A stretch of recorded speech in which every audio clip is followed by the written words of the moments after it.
ആയിട്ട് താമസിക്കുന്ന ഒരാൾക്ക് നിങ്ങൾ എന്താ ഈ കാണിക്കണത്? ഞങ്ങളുടെ അച്ഛനവിടെ ഭക്ഷണം കഴിക്കാതെ കിടക്കുകയാണല്ലോ. ഞങ്ങൾ ആരും കൊണ്ട് കൊടുക്കണില്ലേ, പോണില്ല.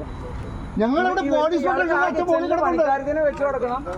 അവിടെ നിൽക്കണം മറ്റേ ജന്മം അതുപോലെ. ഒരുത്തരം ട്രാൻസ്ഫർ 24 മണിക്കൂറോളം പോകുന്നത് സുഖസൗകര്യം എടുത്ത ഹെൽമെറ്റ് ഒന്ന് അഴിച്ചേടാ മോനെ. ഹെൽമെറ്റ് ഒന്ന് അഴിച്ചേ. ആരെന്താ കൊടുത്തെന്ന് പറയണം. നാളെ സാധനം കാണണം, സാധനം കാണണം. കൊടുക്കുന്ന സാധനം എന്താണെന്ന് കാണണം. സസ്പെൻഡ് ചെയ്തതാണ്. അല്ല അതല്ല, എന്താണെന്ന് നോക്കണം, എന്താണെന്ന് നോക്കണം. പറഞ്ഞിട്ട് മര്യാദയായിട്ട് അതായത് സാധനം നോക്കിയോ?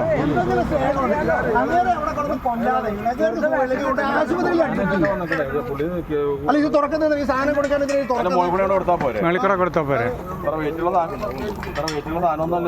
ഇങ്ങോട്ടൊക്കെ കൊടുത്തേ നോക്കിക്കോട്ടെ.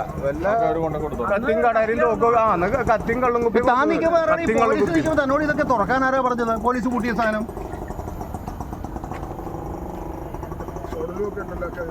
മലയാളത്തിൽ എത്ര ദിവസമായിട്ട് മലയാളത്തിൽ പറഞ്ഞ കാര്യമാണത്?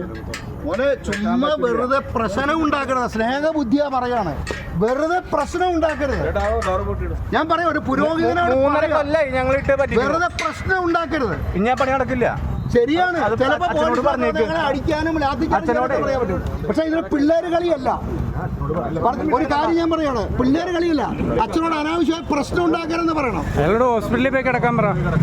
ഹോസ്പിറ്റലിൽ പോയി കിടക്കാൻ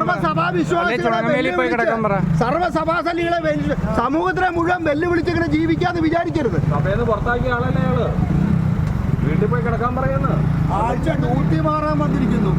ഹോസ്പിറ്റൽ ഡ്യൂട്ടി അല്ലേ? ഞങ്ങളുടെ പള്ളിയെ നമ്മള് പുറത്തിരിക്കുക. സാർ എനിക്ക് അറിയാൻ മേലാടി എന്തായി ചെയ്യുന്നത്? സാർ എന്തായി ചെയ്യുന്നത്?